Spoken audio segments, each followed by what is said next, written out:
Hello friends, welcome to my YouTube channel Vedic tax professionals. तो दोस्तों, आज का टॉपिक है मेरा जीएसटी। What is GST. और आगे भी आने वाली वीडियो मेरी जीएसटी के ऊपर ही रहेंगी, जिसमें कि सारे मैं पॉइंट्स कवर करने वाली हूँ जीएसटी के, और जो कि बहुत हेल्पफुल रहने वाली है जो बिगनर्स हैं उनके लिए, या बच्चे जो जीएसटी सीखना चाहते हैं उनके लिए। तो सबसे पहले हम इंट्रोडक्शन देख लेते हैं कि टैक्सेस एक्चुअल में होते क्या हैं। तो देखो बच्चों, यहाँ पे दो टाइप के टैक्स होते हैं, एक तो डायरेक्ट टैक्स होता है और एक इनडायरेक्ट टैक्स होता है। डायरेक्ट टैक्स क्या है? Burden of tax borne by the person himself. ठीक है, पर्सन को अपने आप उसका टैक्स का बर्डन बोर्न करना पड़ता है, वो उसको किसी दूसरे को शिफ्ट नहीं कर सकता। वो लगता है आपका जो डायरेक्ट टैक्स है वो है इनकम टैक्स है, कॉर्पोरेशन टैक्स है या प्रॉपर्टी टैक्स है। उसके अलावा भी टैक्स है जो जैसे कि अनडिस्क्लोज इनकम हो गया, तो ये कवर हो गए डायरेक्ट टैक्स में। दूसरा हमारा टैक्स होता है इनडायरेक्ट टैक्स नेचर से। ठीक है, जिसका बर्डन जो है वो शिफ्ट किया जाता है अनदर पर्सन पे। Burden of tax shifted to another person, जैसे कि गुड्स एंड सर्विसेज टैक्स जो कि हम कंज्यूमर से लेते हैं। ओके, फिर उसके बाद कस्टम ड्यूटी हो गया, टीडीएस हो गया, टीसीएस हो गया, tax deducted at source and tax collected at source. तो ये तो हो गए हमारे टैक्सेस। तो जीएसटी, इससे हमें क्या पता चला कि जीएसटी कौन से टैक्स के अंदर आ रहा है, कौन सा नेचर है जीएसटी के टैक्स का।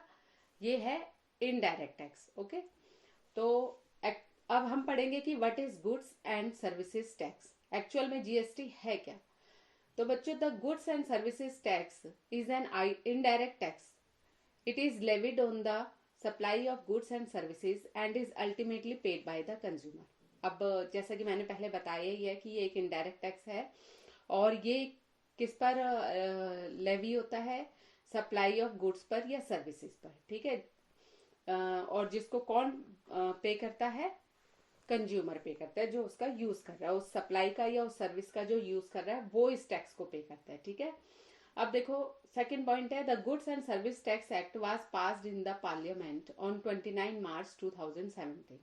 ये एक्ट, जो गुड्स एंड सर्विसेज एक्ट है, ये पार्लियामेंट में किस डेट पे पास हुआ था?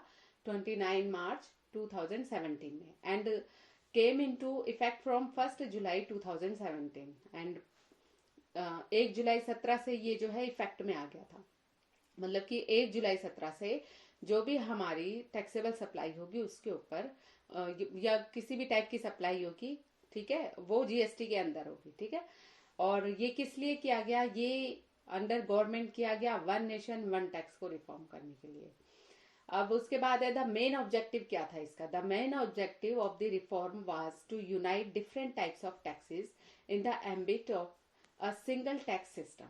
ठीक है, अलग अलग टाइप के जो पहले हमारे टैक्सेस थे, ओके, जैसे कि एक्साइज ड्यूटी था, सर्विस टैक्स था, वैट था। ठीक है, इन सारी और भी कई प्रकार के टैक्सेस थे, इन सबको उन्होंने यूनाइट कर दिया, सिंगल टैक्स बना दिया, सिंगल टैक्स सिस्टम बना दिया, जिसको कि हम जीएसटी कहते हैं। जीएसटी तो हमने पढ़ लिया कि supply of goods and services पर जीएसटी लगेगा। ठीक है, अब सप्लाई कितने टाइप की होती है? सप्लाई 3 टाइप की होती है। Number 1 supply with in the state, number 2 supply outside state, number 3 supply outside India. ठीक है, तो नंबर 1 जो है, जो विद इन द स्टेट में होती है, मतलब कि स्टेट के अंदर ही अगर हम सप्लाई कर रहे हैं, जैसे अगर मैं दिल्ली में, मेरा रजिस्ट्रेशन मैंने लिया हुआ है और मैं दिल्ली में ही सप्लाई कर रही हूँ, तो उस सप्लाई को इंट्रा स्टेट सप्लाई कहा जाता है। Intra state supply. ओके, इसके ऊपर कौन सा टैक्स लगेगा? इस सप्लाई के ऊपर लगेगा सीजीएसटी प्लस एसजीएसटी। सीजीएसटी मतलब central goods and services tax, and SGST means state goods and services tax. ठीक है, सेकंड टाइप की सप्लाई होगी हमारी सप्लाई आउटसाइड स्टेट। अगर एक स्टेट दूसरी स्टेट को सप्लाई करती है, ठीक है, मतलब अगर मैं दिल्ली से हरियाणा में सप्लाई कर रही हूँ, तो मैं सीजीएसटी और एसजीएसटी नहीं लगाऊंगी, मैं उस पर टैक्स लगाऊंगी आईजीएसटी। तो आईजीएसटी को क्या कहा जाएगा? Inter state goods and service tax. ठीक है, तीसरे टाइप की सप्लाई हो गई मेरी सप्लाई आउटसाइड इंडिया, जो मैं एक्सपोर्ट करती हूँ या जो मैं इंपोर्ट करती हूँ, उसके ऊपर हमारा टैक्स। ठीक है ना, तो इंपोर्ट पर भी हमारे को टैक्स देना पड़ता है, और वो 2 टाइप के टैक्स हैं। एक तो BCDA, BCD means basic custom duty, and उसके बाद आईजीएसटी जो कि मैं बता चुकी हूँ, interstate goods and service tax. Export के लिए हमारे पास होता है कि हम या तो एलयूटी बॉन्ड के अगेंस्ट एक्सपोर्ट करें, और या फिर हम जो है टैक्स पे करके एक्सपोर्ट करें और फिर उसका हम रिफंड क्लेम कर लें, तो उस पर भी हमारा IGST ही लगता है। ठीक है, अब हम देख लेते हैं कि registration under goods and services tax किनको रिक्वायरमेंट है कि वो गुड्स एंड सर्विसेज टैक्स में अपना रजिस्ट्रेशन कराएं। ठीक है, तो देखो बच्चों, एवरी सप्लायर ऑफ गुड्स और सर्विसेज और both is required to obtain registration in the state or union territory where he makes the taxable supply if his aggregate turnover exceeding threshold limit।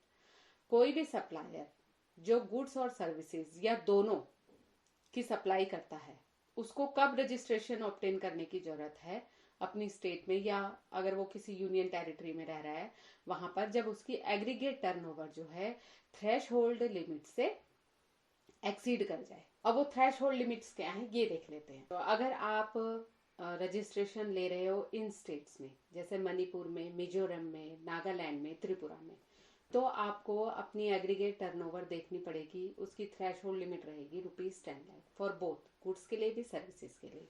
अगर आप गुड्स सप्लाई कर रहे हो और आपकी aggregate turnover जो है वो 10 लाख से एक्सीड कर जाती है, तो आपको रजिस्ट्रेशन लेना है। वही आपका सर्विसेज के केस में रहेगा कि अगर 10 लाख से एक्सीड कर जाती है, इन 4 स्टेटों में जो है मणिपुर, मिजोरम, नागालैंड और त्रिपुरा, इनके लिए ₹10 लाख की थ्रेश होल्ड लिमिट है। ओके, दूसरा ₹20 लाख की थ्रेश होल्ड लिमिट है फॉर अरुणाचल प्रदेश, मेघालय, सिक्किम, उत्तराखंड, पुडुचेरी और तेलंगाना। अगर आप गुड्स या सर्विस या दोनों अगर आप सप्लाई करते हो और आपकी टर्नओवर 20 लाख से एक्सीड हो जाती है इन स्टेट्स में, जो कि मैंने बताया आपको, अरुणाचल प्रदेश, मेघालय, सिक्किम, उत्तराखंड, पुडुचेरी और तेलंगाना में, तो आपको रजिस्ट्रेशन रिक्वायर्ड है। ओके, और इसके अलावा जो भी स्टेट्स हैं, जितनी भी इंडिया में इसके अलावा स्टेट्स हैं, वहां पर आपको थ्रेश होल्ड लिमिट दी है 20 लाख फॉर सर्विसेज के लिए एंड 40 लाख फॉर गुड्स के लिए, सारी स्टेट्स में। इन स्टेट्स के अलावा जो मैंने 4 आपको 10 लाख की बताई, मणिपुर, मिजोरम, नागालैंड और त्रिपुरा, और जो 20 लाख की लिमिट बताई आपको अरुणाचल प्रदेश, मेघालय, सिक्किम, उत्तराखंड, पुडुचेरी और तेलंगाना, इन स्टेट्स के अलावा बाकी सारी स्टेट्स में थ्रेश होल्ड लिमिट है 20 लाख फॉर सर्विसेज के लिए एंड 40 लाख फॉर गुड्स के लिए। ठीक है, अब एग्रीगेट टर्नओवर का क्या मतलब है? Aggregate turnover means value of all outward supplies.